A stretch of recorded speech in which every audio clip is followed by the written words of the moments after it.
Prize goes to Director Pablo Giorgelli, Las Acacias. Congratulations.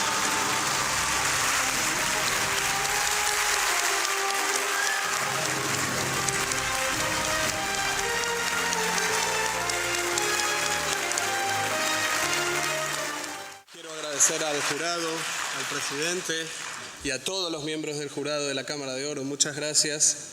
Hoy es un día increíble para mí.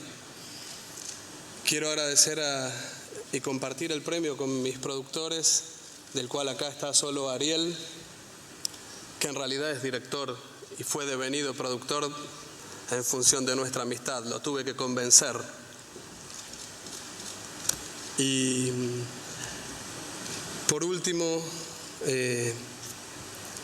quiero agradecer a mis actores, que son increíbles y maravillosos, y sin ellos esta película no sería lo que es. Les acteurs qui sont toujours merveilleux. The actors who are always equally wonderful. C'est comme ça. Vous comprenez ça, ¿no? I'm sure you can understand that. Y solo decir que esta película está dedicada a mi familia. Me tomó 5 años hacer esta película y durante este tiempo no pude hacer ninguna otra cosa. Fue lo único que pude hacer para sacar afuera todo esto que tenía para decir. Y esta película es para mi mujer María, que está ahí.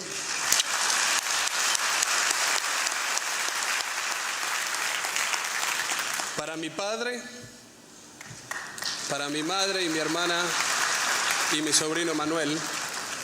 Y por último, y termino, quiero agradecer al pingüino de la suerte, que siempre está con nosotros. Muchas gracias.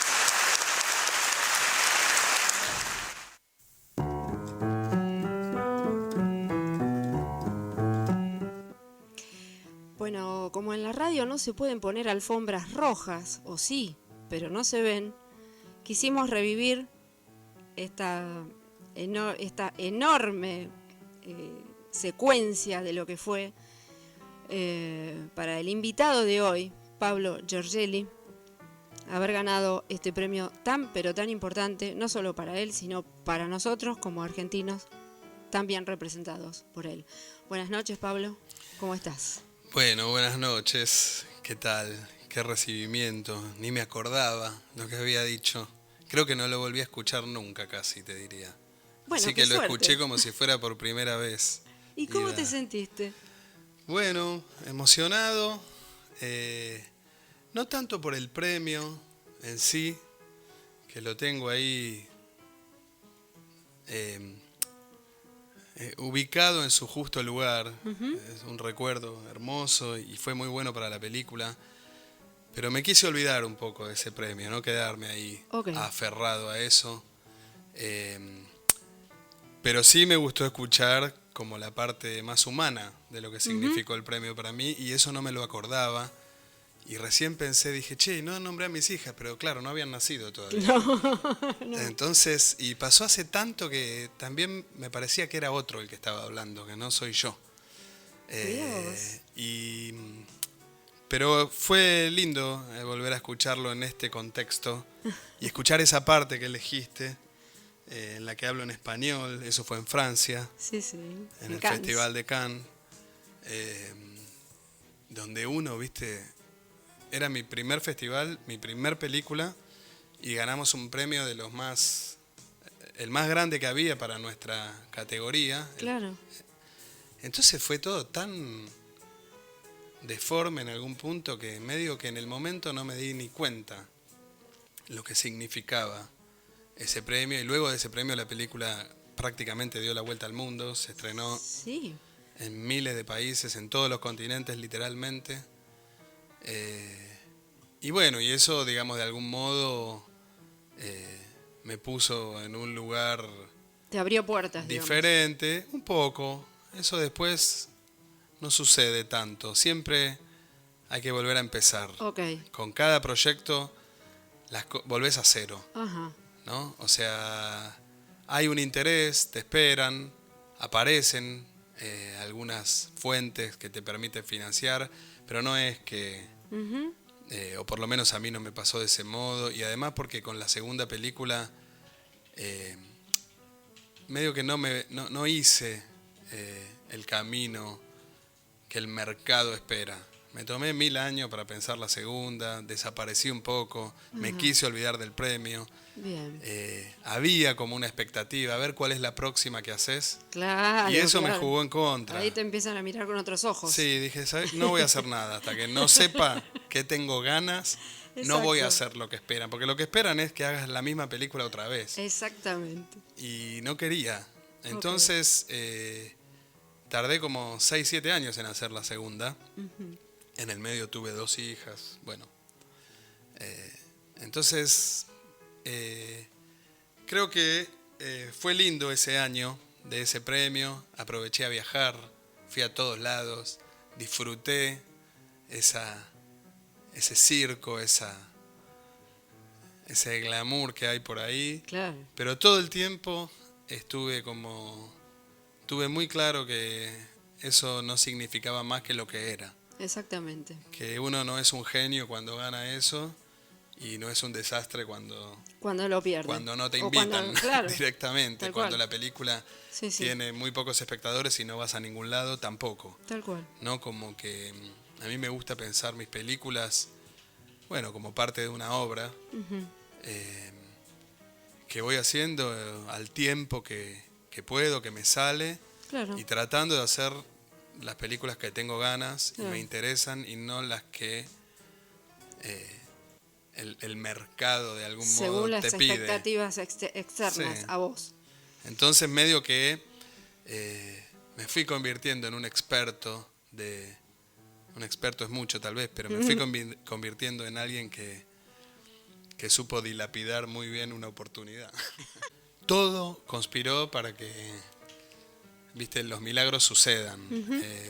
Es una película que arrancó ya desde sus comienzos más incipientes con una estrella y bueno, y terminó como terminó. ¿Y Hay cómo algo ¿y que cómo terminó? sí, Con bueno, toda la ¿viste? estrella. Y sigue en realidad, porque todo el tiempo, Sí. aún hoy, es increíble lo que Es pasa que con esa esa película. es que es atemporal. Bueno, vos sabés que todo el tiempo, cada tanto, pero con mucha frecuencia, recibo mensajes en mis redes de desconocidos Sí. que me dicen que vieron la película, que gracias, que se emocionaron. Es De tremendo. distintos lugares. La otra vez me escribió uno de Turquía. No. No sé ni cómo la vio. La película igual, bueno, como te decía, se estrenó en muchos lados. Entonces, yo creo que para todos los que hicimos esa película, Las Acacias, fue una experiencia enriquecedora, de crecimiento personal Claro. y también artístico. Uno ahí va encontrando el tipo de cine que le gusta, la propia voz, lo que le interesa contar. A mí me sirvió mucho para hacer las películas siguientes y las que estoy preparando ahora. Sí, Pero yo bueno. encuentro un hilo conductor siempre, ¿no? Como en tus películas. Esta cosa de la intimidad, el ver qué está pasando adentro del personaje. Total. Esos planos muy cerrados, ¿no? Cortos. ¿Cómo se dice en cine? Sí, planos cercanos, pero más que Cercanos. nada esto de, yo creo que el hilo conductor es tal cual decís. A mí lo que me está interesando en este momento es contar historias o personajes que tienen un dilema interno, un conflicto Claro, interior, claro. que están atravesando un proceso interno, casi siempre, que intentan o resolver o por el cual intentan entender algo. Y eso en el cine, bueno, tiene sus cuestiones, porque el cine es un lenguaje que tiene sus códigos y sus reglas, como cualquier lenguaje.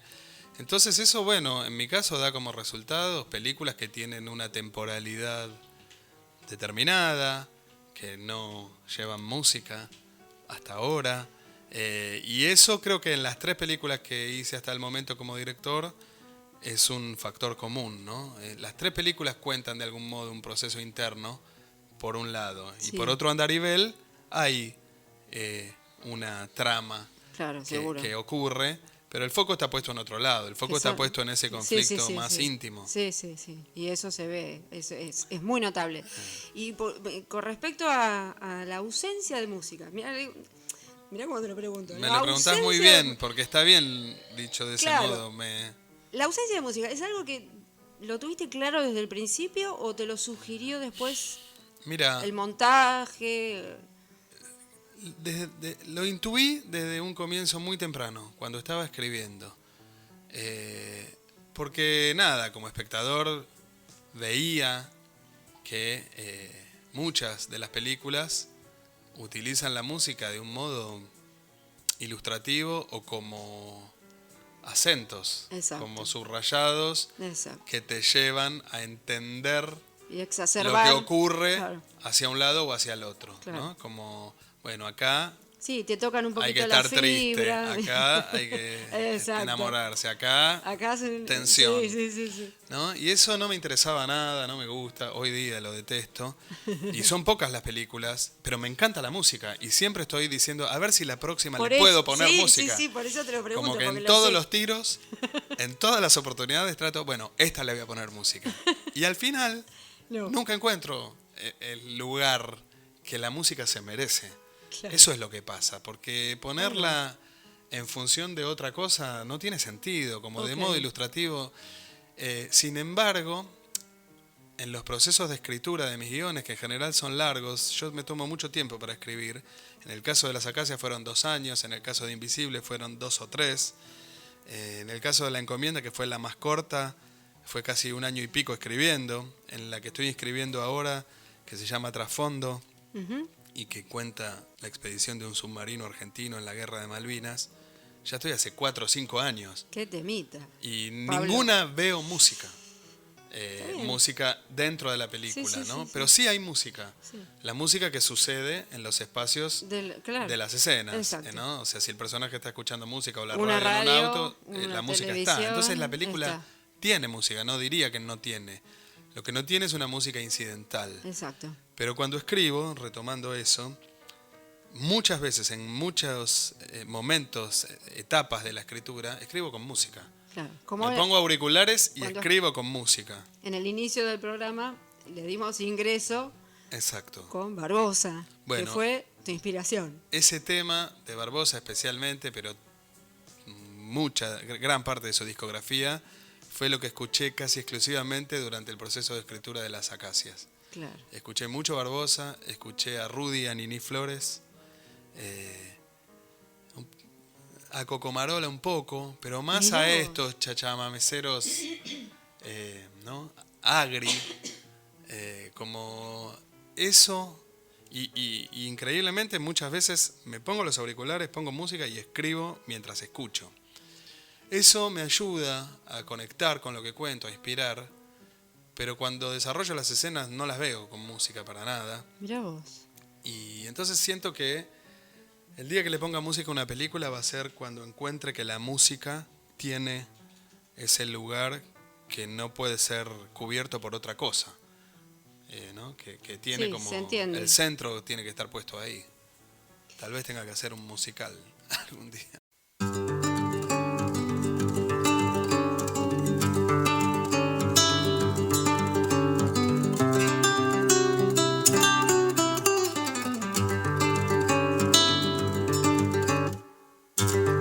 Paremos acá, cerremos los ojos, sin cielo que mirar, miro hacia adentro a ver qué hay, me quedo sin pies y siento que vuelo, me calmo y creo ver mis alas nacer.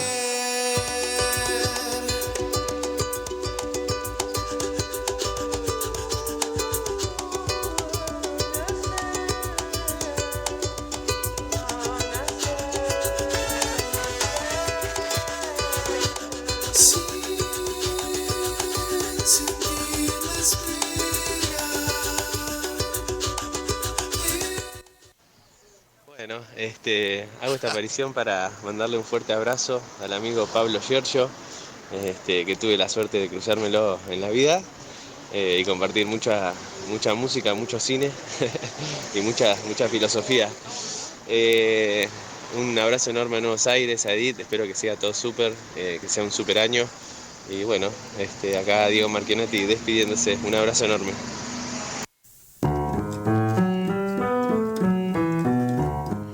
Bueno, Diego Marchionati, tremendo músico que los que suelen escuchar Nuevos Aires saben que suena seguido.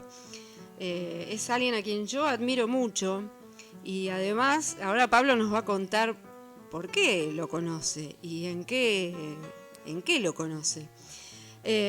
Fue el culpable de que nos conozcamos. Exacto, sí. ¿Lo querés contar vos? Dale. Dale. Bueno, fue en un concierto de él, ahí Exacto. en Rossetti. Y Sí. justo nos sentamos Nos uno al lado del sentamos otro. Y además fue que creo que estaba tocando Nana Argen, Nana que la Argen. empecé a escuchar a partir de vos. Sí. Porque te pregunté, ¿quién es? Claro, porque vos decías aquí, esta mujer que sabe todo lo que Sí, toca. te veía ahí como dije, esta ¿Qué es sabe. esta mujer? Esta acá algo maneja. Y justo te sentaste al lado mío. Sí, Y bueno, a partir de ahí escuché los discos de ella, que me parecen alucinantes. tremenda. Y bueno, después vimos el show de Diego juntos. Sí. Obviamente yo ya conocía sus discos, pero lo había visto en vivo algunas otras veces también. Pero bueno, en esa coincidimos y ahí nos conocimos. Exacto. Y qué lindo escucharlo a Diego.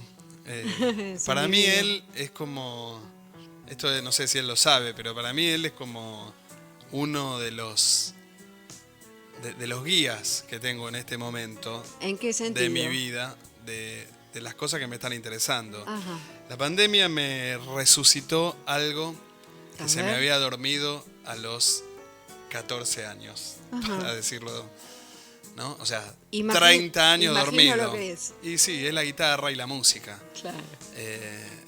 A los 13, 14 años y un poco antes también, yo estuve como 3 o 4 años muy enganchado con la guitarra, con la criolla que tenía mi papá. Claro. Me compraron una guitarra eléctrica, una Fime, en aquel momento. Sí. Y unos chicos, unos amigos más grandes de la plaza, yo soy de La Boca,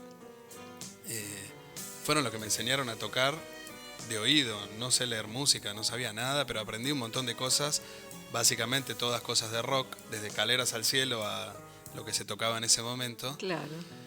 Y a los 15, medio que nunca pude enganchar a estudiar, no tenía la constancia, estaba mucho en la calle, me frustré rápido y pensé, esto no es para mí, yo no puedo. Mirá No vos. me da el piné Ajá. a los 15. Sí, sí. Y bueno, medio que dejé la guitarra ahí. Colgada. Y después la vida me llevó para otro lado y apareció el cine. Pero lo primero fue la música. Mirá vos. Y también fue porque yo empecé a escuchar música desde muy chico. En la primaria, primero mi vieja. Mi vieja me compraba, yo sospecho que sin saber demasiado lo que me compraba, pero averiguaba qué era lo que se escuchaba en ese Típico momento. de las madres. Y me regalaba Claro. cassettes, que los tengo. Entonces yo empecé a escuchar un montón de bandas de los 70 a partir de mi mamá. Uno de los primeros discos que me regaló fue uno de Genesis, Mirá vos. Yes, Supertramp, Almendra, Claro. Sui Generis. Claro. Entonces empecé a escuchar eso con 9 años. Y también a partir de un primo más grande empecé a escuchar mucho Yes y Spinetta. Y uno de mis primeros conciertos fue Almendra en Obras. Te estoy hablando del año 80. Almendra en Obras en Mar del Plata. Ajá. No acá en Obras. Sí, Porque sí. después tocaron en el verano en Mar del Plata, en el estadio, no me acuerdo si era el mundialista que había en ese momento. Y yo al flaco lo vengo viendo desde que tengo 12, 13 años. Seguro. Entonces, todo eso, que era de verdad lo único que me interesaba, eso y el fútbol, debo decir.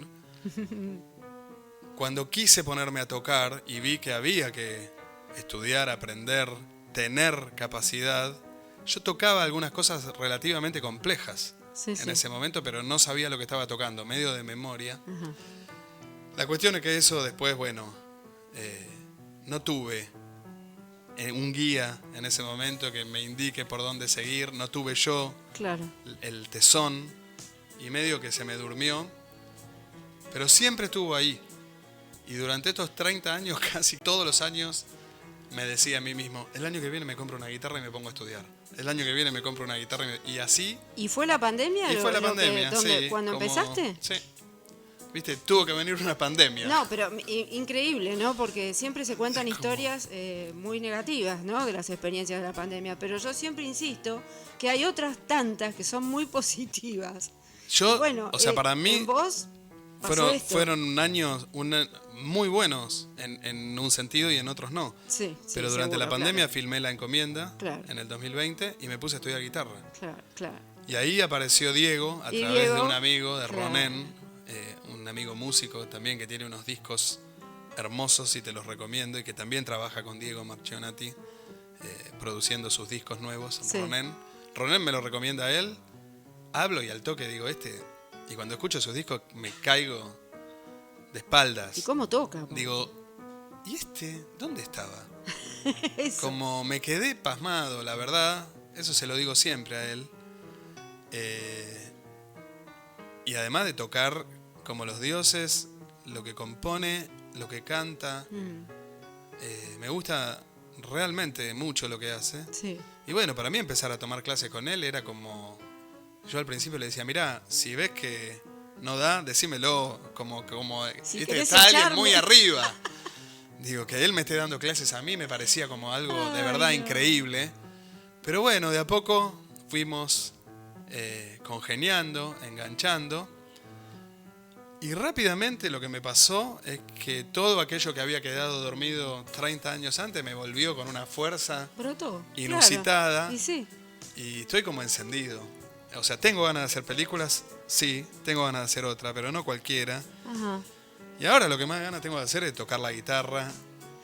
Y todo el tiempo que tengo disponible se lo pongo a eso. Ahí estamos. Bueno, y esta música que estamos escuchando pertenece o iba a pertenecer a A ¿Qué mi segunda película, Invisible. Invisible. Porque, bueno, otra vez, lo que pasa es que siempre hago el movimiento de, esta va a tener música. Entonces, acá trabajamos, bueno, con un músico tremendo, que me Sí, encanta y señor. que lo adoro, que es Pedro Oneto. Y Pedro desarrolló una serie de piezas hermosas, como esta que estamos escuchando, para la película. Y yo me tomé el tiempo para probar esa música en la película. Y estaba buenísima, la verdad. Pero yo sentía que la película tenía que ser más áspera.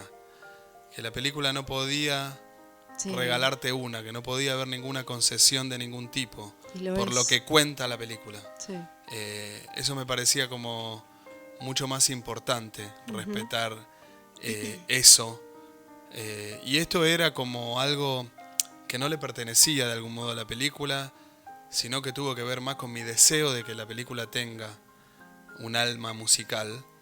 Y Pedro la captó al toque porque este tema es el alma de Eli, que es la protagonista. Eli, la protagonista. de Invisible. Digamos Mora como- Arenillas, Mora una Arenillas. actriz también tremenda y Divina. a la que siempre le voy a estar agradecido por su generosidad conmigo y su confianza. Y la película también es ella. Pero musicalmente, después de probarlo, en algún momento tuve que tomar la decisión con un coraje y me costó muchísimo decir no tiene que ir. Claro, decirle al músico. Le encima, dije, ¿no? Pedro, mirá. No la voy a poner. Sí, pero Pedro lo sabía porque él lo sabe de entrada. Claro. Yo le dije, él sabe mi rollo con Claro, la claro. música en las películas. Y él dijo, no, hagámoslo igual.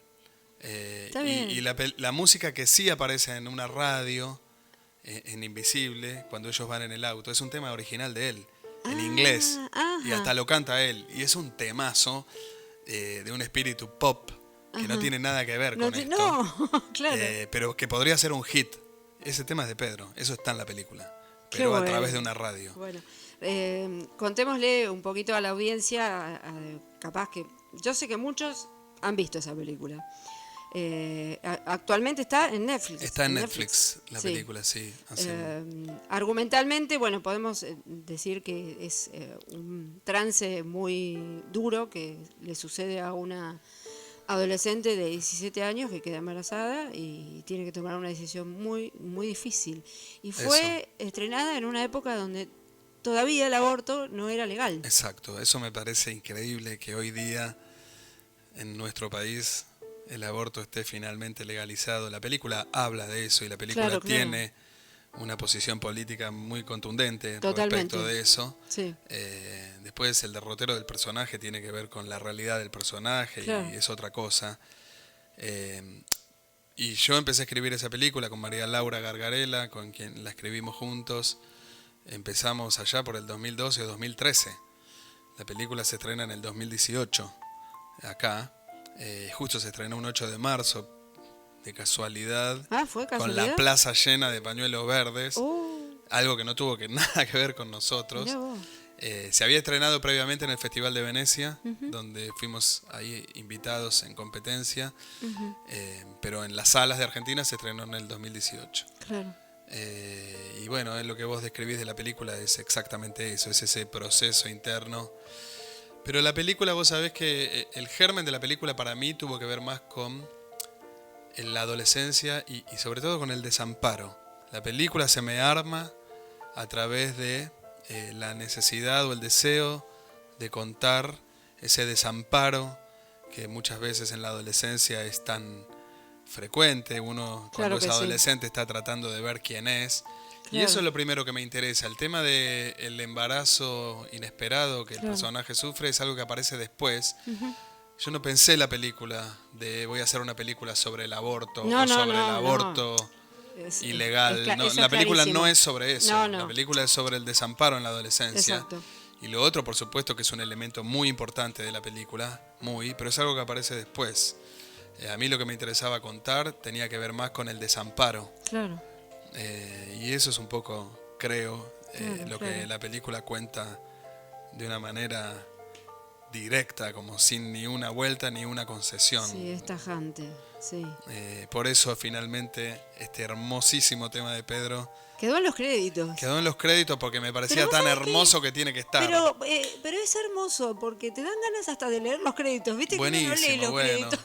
Ahora le voy a mandar un mensaje a Pedro. No, en serio. Y te quedas leyendo los créditos porque te dan ganas Bueno, escuchando la música. es que es hermosa, realmente Sí, sí. no sé cómo hace.